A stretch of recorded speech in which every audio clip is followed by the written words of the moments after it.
रसूलुल्लाह के सहाबा वो कोई मामूली लोग नहीं थे, उनको आप भी मामूली मत समझो। वो लोग थे जिन्होंने जंग बदर में कुर्बानियां दी, तमाम जंगों में पेश पेश लड़े, जिन्होंने हिजरत करके अपने घर बार छोड़े, अपने अमवाल छोड़े। और सहाबा के बारे में बात करते हुए मोहतात रहा करो। कुरान करीम में खुदावंद तबारक व तआला ने सहाबा का एहतराम और अजमत को जिक्र किया है, और तारीख बताती है कि इन सहाबा ने क्या किया खुदा के दीन के लिए और रसूलुल्लाह के लिए क्या किया।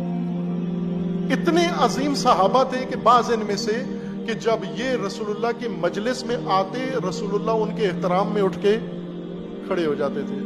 कौन है? किसी इम्तिहानी सवाल है। ये कौन से सहाबा थे? चंद एक थे, बुजुर्ग थे, बूढ़े थे। जब ये रसूलुल्लाह की मजलिस में आते, रसूलुल्लाह उठ जाते और लोगों को कहते इनको जगा दो। कुरान में आयत मौजूद है,